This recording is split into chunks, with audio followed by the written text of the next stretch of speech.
Talking about this before the show when I said that we were going to have John Fanta on. And we were talking about some of the voices in college basketball that I grew up with. Bill Raftery, right? Ooh, onions. And then the great Dick Vitale.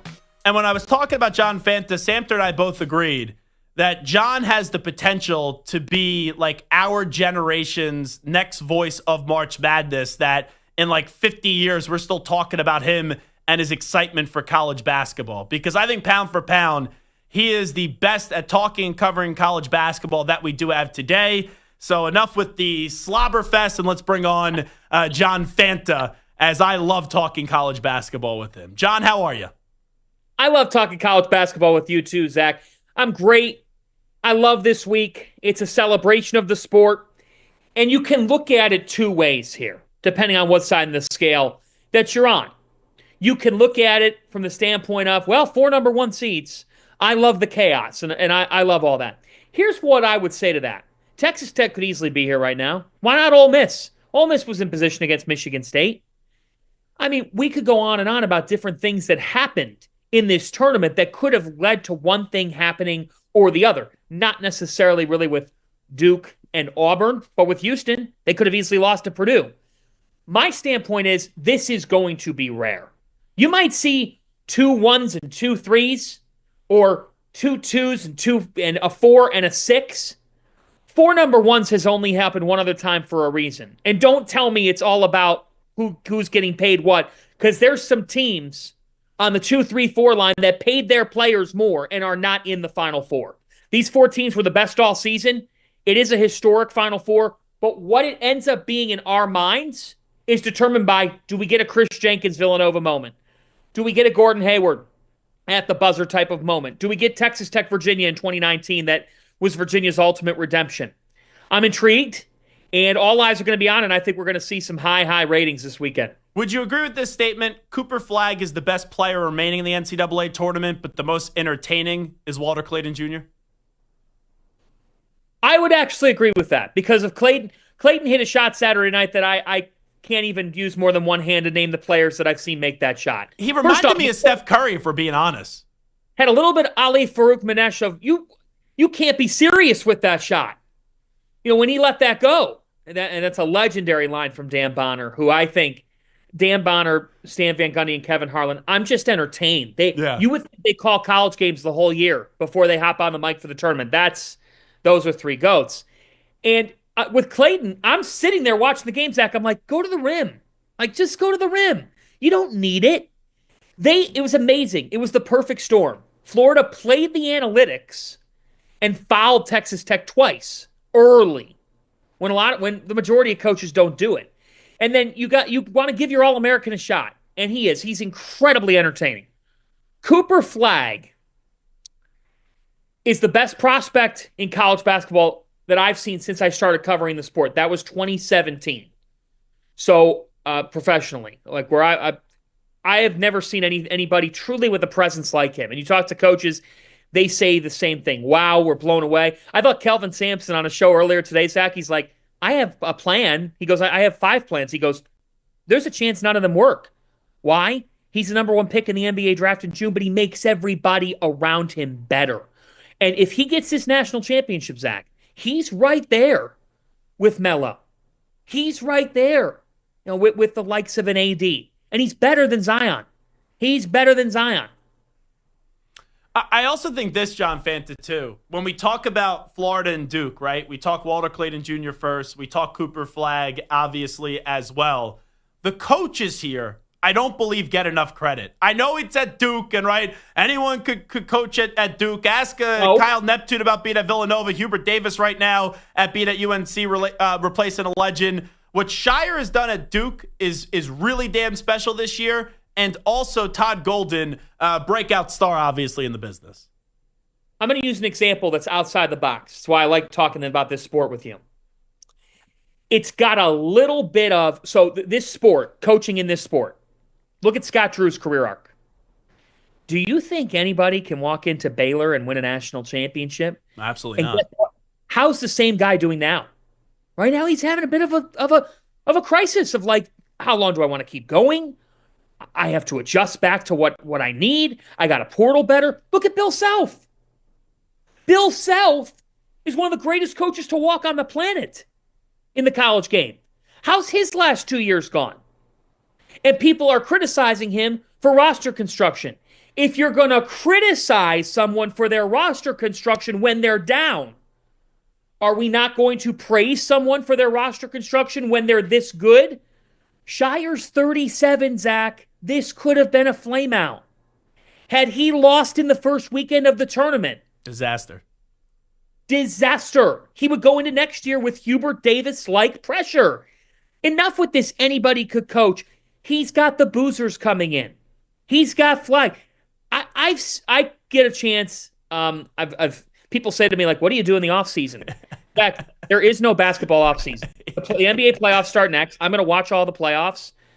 I'm sure we'll catch up at some point because I'm watching all the games like you are. We're junkies.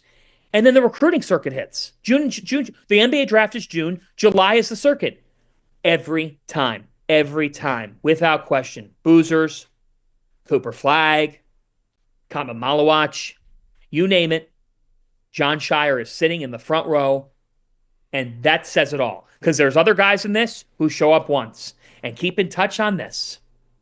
That guy is wired differently. I did a piece on him a couple years ago. Zach, this is the type of kid who would practice. He would wake up. Glenbrook North High School is where he went. Illinois legend, right? Actually got named the Jewish Jordan for a while by the local community centers there because of how damn good he was. And shout out, we have 3 Jewish head coaches in this Final Four, which I think is, it's an amazing storyline. And I think we'll hear from those 3 coaches about what that all means to them. And when Jon Scheyer was growing up, he was the best player on the floor. He would wake up at 6:30. He'd go and get shots up. He'd go to school at like 8:10. He'd do a full school day. He'd get done at 3. This is from his coaches. He'd practice 3 to 5:30. He'd shoot 5:30 to 7. He went home, quick dinner, homework, 7:15 to like 9. And his parents said 4 days out of the week, back in the gym at 9:05 because he missed a couple of shots. This guy's different, and he's only 37. And so it's very real that you and I are talking a week from now saying, how many can he win? And I don't know about you, but like I think that's really interesting for the sport. It's really compelling to talk about. Well, you need a young face because there's Dan Hurley, right, is not ancient. Let's be clear, but you have a lot of successful coaches that are older and guys that have already walked away, like a Jay Wright, obviously, Roy Williams and Coach K left. I don't think it's a bad thing having Duke win it all, and now people could then, just because it's Duke, start hating Jon Scheyer, who's like the nicest dude that you'll ever meet. John Fanta here with us. So, like we mentioned with Duke and with Florida, you think of Walter Clayton and also Cooper Flagg first, then the coaches. For Auburn and Houston, I think of the coaches first, and then an LJ Cryer and Janai Broom. But for Kelvin Sampson and Bruce Pearl, where their careers were at, with controversy, to see what they've done at Auburn and Houston and the sustained success, man, it's tough to not want to see one of those guys end up having their one shining moment on Monday night. I couldn't agree with you more, because how many better shots are you going to get? And that's what's also fascinating about this Final Four, is that we do walk into this week in San Antonio. And you and I have been talking for a few years now, and I'm with you. There hasn't been enough Cinderellas. Let's get some next year. I think that the carriage is getting the gas tank up. It's going to make it sweeter when she returns. Yeah, but it's such a gross overreaction. We've been so spoiled since 2018. We've seen 16s beat ones twice. We've seen 15s upset twos. It's like 1 year it doesn't happen, and the sport's dead. Hey, how many years have they been telling? One and dones were going to kill the sport. Every single year they come up with something. It's ridiculous. It's ridiculous. And you know what? I also have a message to some of the people that I respect the most in this. The tweets every 10 minutes on someone entering the portal. Yeah. Enough. Nobody cares. I don't care. I don't give a damn who's entering the transfer portal. I wish the kid the best. They're allowed to go wherever they want. But what is the big deal about this? Congratulations, you're transferring. Best of luck in the next step. But great. It's a portal that you refresh and the name pops up on the screen. It's amazing. What an amazing concept. But I get it. Don't get me wrong. I get it. I just think, yeah, we're in this world of like definitive in the moment. Well, what happens if we see two buzzer beaters this weekend and the national championship gets decided at the Horn? Greatest tournament ever. That's what people then start saying. Greatest weekend ever. Like, you just got to have can we have any sort of balance? Apparently not. I can with you. But that's what's interesting as well about this Final Four. Where I was going was, we always tell each other like it is. And there's been times last year I said to you, we're going to Arizona for a UConn coronation. No way they lose. Yeah.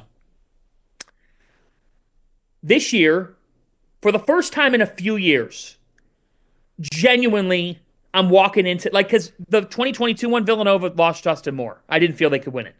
I genuinely feel as though I can put the image in my head of each of the four programs hoisting the trophy. That's fun.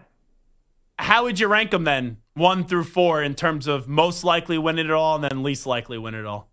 Duke 1, Auburn 2,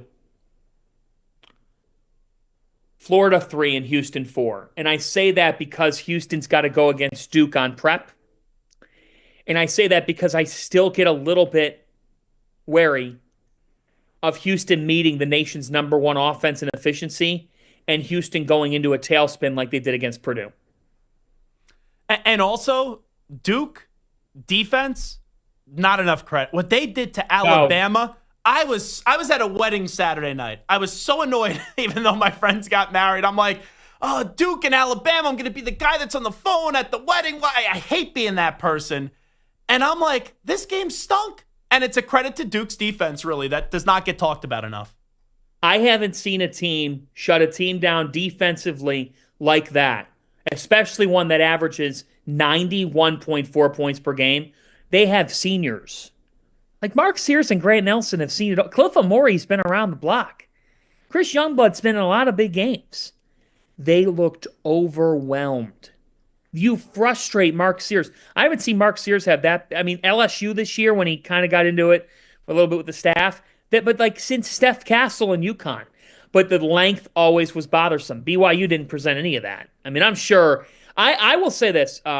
Like super look ahead. I know they're not the biggest of brands, but like I'm actually really intrigued to see BYU next year because they're going to have AJ DeBanza, the #1 player in the class, and Kevin Young is going to think about that loss the whole season because he didn't do anything defensively to alter Alabama. Duke's up in you. They are guarding you off the bus. They're limiting everything that you're really good at. They make it hard. Did Alabama get anything? I mean, maybe for 3 to 5 minutes of the game, they really were in a flow. There was no flow for the majority of the game. To take that team out of their stuff is why Duke will win the national championship a week from tonight. 2 things Big East related, John Fanta. What did you make of the Kevin Willard hire? Well, for Villanova to get a Big Ten coach who's coming off a Sweet 16, they're doing their due diligence and they're playing the waiting game that you have to play. Honestly, Zach, if Maryland plays anybody else in the second round of the NCAA tournament, they're out. And so then this drama machine doesn't forge on the train tracks. It was kind of clear early in that game that Maryland was kind of distracted. I give credit to the kids. But like, here's the deal. You're at a Big Ten school.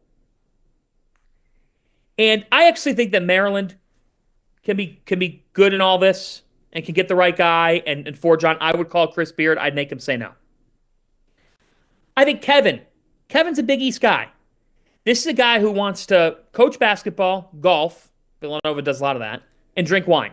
They got plenty of red wine. Main line. Should he have done all that in press conferences? No. I mean that was a lie. He said he had no regrets, but it was a lot. But when the opposite happens, and a coach says, "What rumors? What are you talking about? I haven't heard a thing." It was that there was a little bit of like back and forth of like, well, what you went on a radio interview, you said Maryland's been great. He should have been more like Will Wade, if we're being honest. Everybody should be like Will Wade in that regard. Now everybody should be like Will Wade because everything's legal. But like, yeah, I also am like Maryland fans are all upset and they're whining and stuff. If you've been to 3 of the last 4 Sweet 16s or like 4 of the last 5 Elite Eights or whatnot, and you've been at that level, I can understand why you're upset. But when the coach asks in December for an extra night with his team in a hotel in New York City and your administration shut it down, did you think that coaches are crazy? Yep. All of them. Zach, I'm going to tell every coach I see in San Antonio. You're nuts. You're going to say that to me. You're crazy too. Like coaches, the one thing or two things can make all the difference. Zach, it's Maryland. At some point, you have to decide what your priorities are going to be. And I love a lot of the people that work there, in their external group, in their athletic department. But you got an interim AD right now. I've been told by multiple people there wasn't any dialogue between the leadership there and the coaches. That's in the Big East. When you're a men's basketball coach and when you're at Villanova, you get an open door to the president, to the AD. And if your family even has an inkling of doubt about the situation and you got 2 teenage boys and they're offering you $6 million and your biggest rival in the Big East was Jay Wright, who you beat in the 2016 Big East tournament title game, then Villanova went on to win the national championship, that's why he's sitting as the Villanova head coach. That's why he got on a plane and went to Hinkle Fieldhouse to watch the women's team today, and why he's getting on another plane tomorrow to go to Vegas. Why? Because he knows what their priority is. Their priority is to win basketball, not conference. When you've won in 16 and 18, when you've tasted that standard, your donor base expects what? National championships. That's why he's the coach at Villanova. Now, I'm just asking. I have no clue if this is true or not. But with Pitino and RJ Lewis, it was such a fun story this year, John Fanta. With Pitino benched him in the last few minutes, was there something more than him just not having it that night? It just makes me wonder. I think there is. I'd be surprised if there wasn't. We'll never know, or at least I don't think we'll ever know. But Zach, there had to be. Yeah, I mean they're just with. It's with bizarre that still. Yeah, my read on the situation is his circle. Not necessarily. The kids have these circles. And also, he's not an NBA player right now, so it's like not at all. Not at all. Well, that's part of the reason why you see the coach saying go to the NBA. Because I don't think the coach the Big East Player of the Year and an All-American transferring from a place that has unlimited money with micropolling. That means there was a falling out of some sort. Now, I don't know what that entailed, but Zach, I'm sure this comes down to an agency saying you're a pro. And guess what, buddy? If you're not a pro, we're going to get you $3 million. 3.2 mil, which is what some of these guys are asking for. And I think at a certain point, it's like, to me, what's fascinating about this whole thing is when he won, when he was in that game, when he came out of that game to the bench, none of that felt like it was just because of the game that he had had. It now, looking back at it, felt like the end of a tenure between two parties, and that was it. Which is wild because St. John's was back, and a big reason was because of RJ Lewis and obviously Rick Pitino. It's weird that there was something there. Yeah, but you know what? Look at the history of sports. Look at Brady Belichick. Yeah. Look at, Nick Saban rubbed people the wrong way all the time. Shaq and Kobe. Shaq and Kobe. So now in college hoops, things don't have to be worked out. If you have two different wavelengths, the coach can say, that's fine. Go ahead. I will prove to you that we're not the problem. And the player will say, I will prove to you that the coaching staff was wrong. It's a he said, she said in today's day and age. Yeah, it's unfortunate. I literally have 30 seconds. Browns at 2. Who do you want them to pick? Abdul Carter. I think he's the best available talent there. I think Ward is going 1. If they keep the pick at 2, that's who I think they should select. My favorite thing about the Browns today is their owner, Jimmy Haslam. Did you see this? Yeah, with Watson. Comes out and apologizes. Apologizes to the fans. Zach, that's like filing for a divorce, and 10 years later, drunkenly at the family party, you finally have the stomach to say, sorry, kids, I screwed up. The damage is done, Jim. It's done. And he's like, well, I hope we can find a quarterback. What have you done to show us that you are going to find one? It's been a long time. What have you done? So I don't know. You know what, Zach? If they get Shedeur Sanders, here's my thing. At the end of the day, that kid's going to come in the league with a chip on his shoulder, and I know Stefanski's good with system quarterbacks. And you know what? I'll grab my popcorn because at the very least it'll be theater. Because Zach Gelb, do I really want to trot Kirk Cousins out there? Like what? Where am I going at that point? What, 9-8? Congratulations. Here's a cookie. I want to try until you get the right franchise quarterback, until you find Jaden Daniels. And I'm not saying either one of these two guys is. Nothing else matters. That's why I would go with Shador, because at least it gives you hope. And I think Abdul Carter is the best player in the draft. Anyway, John Fanta, always great to catch up. We appreciate it. Thanks so much. You know, if the Giants get him, it'll be a home run. And if the Browns get him, it'll be. Thanks, I don't know. The Giants are like kind of the Browns, honestly, now with how bad and so are the Jets. Get in line, buddy. Yeah.